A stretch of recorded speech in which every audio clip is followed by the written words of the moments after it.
Welcome to Gauri dreams. Amukta Parinayam 5. మీ ఇంట్లో ఒక్కరోజైనా నన్ను ఉండనిస్తారా? నాకు ఇక్కడ ఎవరూ తెలీదు అంటూ అమాయకంగా ముఖం పెట్టి అడిగాడు ప్రణవ్. ఆ మాట వింటూని విశ్వనాథ్ హృదయం బాధగా మూల్గింది. మౌనంగా లేచి పూజారి వద్దకు వెళ్ళి, పూజ అయ్యాక మరికొంచెం ప్రసాదం పెట్టు అన్నాడు గంభీరంగా.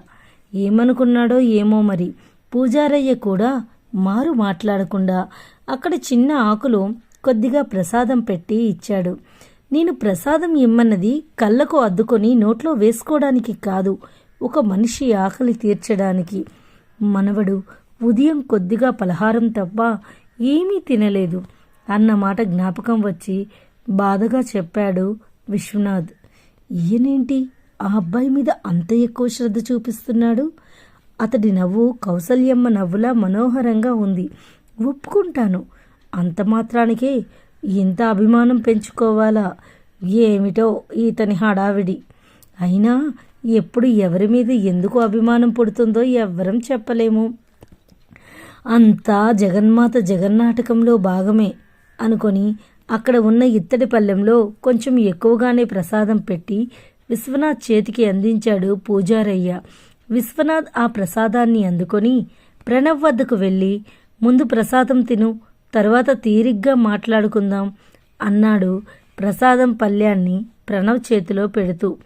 ఆ తల్లి ప్రసాదాన్ని కాదనకూడదు అనుకున్నాడో లేదంటే ఆకలి మీద ఉన్నాడో తెలియదు, కానీ మౌనంగా పళ్ళెం అందుకొని క్షణాల్లో ఖాళీ చేశాడు.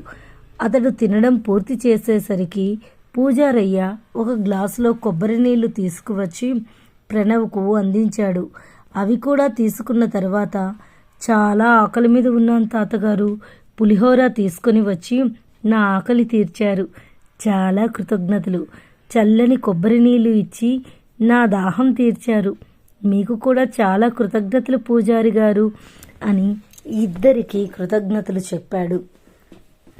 పూజారయ్య ప్రణవ్ వైపు చూసి పర్వాలేదు అన్నట్లుగా చిన్నగా నవ్వి అక్కడి నుండి వెళ్ళిపోయాడు.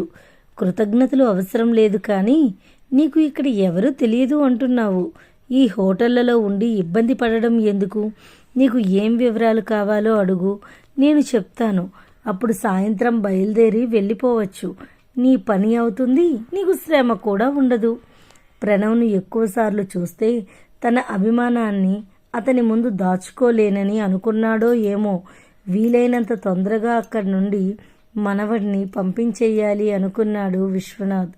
విశ్వనాథ్ ఆలోచన అర్థమైనట్లుగా ప్రణవ్ మనసులోనే నవ్వుకొని, మీరు నన్ను ఇక్కడి నుండి వీలైనంత తొందరగా పంపించేయాలనుకుంటున్నారని నాకు అర్థమైంది తాతగారు. కానీ మీకు అమ్మకు మధ్య వారధిలా మారడానికి వచ్చిన నేను నా పనిని మధ్యలో వదిలి వెళ్ళిపోతానని ఎలా అనుకున్నారు? అది కాదని ఇక్కడ నా కోసం ఒక మరదలు ఇంత అందంగా పుట్టి ఎదురు చూస్తూ ఉంటే అలా ఎలా వదిలి వెళ్ళిపోతాను?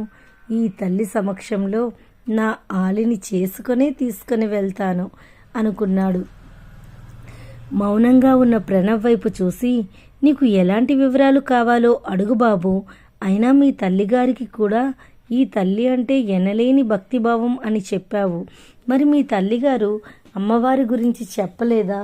ఎంత వద్దనుకున్నా కూతురు గురించి తెలుసుకోవాలని అడిగాడు విశ్వనాథ్. అమ్మ ప్రతినిత్యం అమ్మవారి గురించి చెప్తూనే ఉంటుంది తాతగారు, కానీ మీలాంటి పెద్దలు చెబితే ఇంకా బాగుంటుంది అని నా అభిప్రాయం. అందుకే దయచేసి చెబుతారా ఈ తల్లి విశేషాలు అని అడిగి, చిన్నతనంలో నీతో కథలు చెప్పించుకునే భాగ్యం లేకపోయింది తాతగారు. అందుకే ఇప్పుడైనా ఆ తల్లి కథను మీ నోటి వెంట విని తరించాలని ఉంది అనుకున్నాడు బాధగా. అదే సమయంలో విశ్వనాథ్ మనసులో కూడా అలాంటి ఆలోచనే కలిగింది. అమ్మవారి వైపు సజల నయనాలతో చూస్తూ పొత్తిళ్లలో పిల్లాడిని భుజాలపైకి ఎత్తుకొని కథలు చెప్పే అవకాశం కోల్పోయిన ఈ నిర్భాగ్యుడికి నా మనవడికి నీ కథనే చెప్పే అవకాశం కల్పించావా తల్లి అనుకొని భక్తిగా నమస్కరించాడు విశ్వనాథ్. మళ్ళీ అంతలో, నేనేంటి ఇలా ఆలోచిస్తున్నాను? ఈ పిల్లాడు నా మనవడని ఇప్పటికీ ఇంకా నిర్ధారణ కాలేదు. సరేలే, అమ్మవారి పుణ్యగాథను వివరించడానికి ఎవరైతే ఏముంది అనుకున్నాడు తల్లివైపు చూస్తూ. తల్లికి అన్ని సేవలు పూర్తి చేసి వారి వద్దకు వచ్చిన పూజారయ్య కూడా విశ్వనాథ్ అమ్మవారి గురించి చెబుతాను అనేసరికి అక్కడ కూర్చున్నాడు. ఆ తల్లి విశేషాలు తెలిసినా కూడా పలుమార్లు అమ్మవారిని తలుచుకోవడంలోనే ఆ పూజారికి అమితమైన ఆనందం ఉంది. అందుకే విశ్వనాథ్ వైపు చూసి, విశ్వనాథ్ గారు, ముందుగా దక్షయజ్ఞం గురించి చెప్పండి. దక్షయజ్ఞమే లేకపోతే అమ్మవారు ఇక్కడ వెలిసేవారు కాదు కదా. చెంపకు చేరడేసి కళ్ళతో, నుదుటిన రూపాయి కాసంత బొట్టుతో, చెరగని చిరునవ్వే ఆభరణంగా ఉన్న ఆ తల్లి దివ్యమంగళ రూపాన్ని భక్తితో చూస్తూ చెప్పాడు పూజారయ్య. వారి మాటల్లో ఆ తల్లి దివ్యగాథను గురించి ప్రస్తావన రావటంతో అక్కడ ఉన్న ఒకరిద్దరు కూడా వారి వద్దకు వచ్చి ఆసీనులయ్యారు. కొన్ని క్షణాలు పురోహితికాదేవి దివ్యమంగళ రూపాన్ని కనుల నిండా నింపుకొని, నీకు దక్షయజ్ఞం గురించి తెలుసా బాబు అని ప్రణవ్ వైపు చూసి అడిగాడు విశ్వనాథ్. తెలుసు తాతగారు.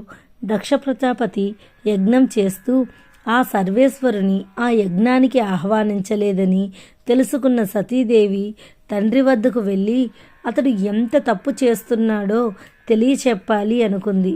పిలవని పేరంటానికి వెళ్ళి అవమానాలు పాలు కావద్దని పరమేశ్వరుడు వారిస్తున్నా వెనుక యజ్ఞం వద్దకు వెళ్ళి అక్కడ జరిగిన అవమానంతో తిరిగి కైలాసం వెళ్లేందుకు మనసు అంగీకరించక తనని తాను దహనం చేసుకుంది.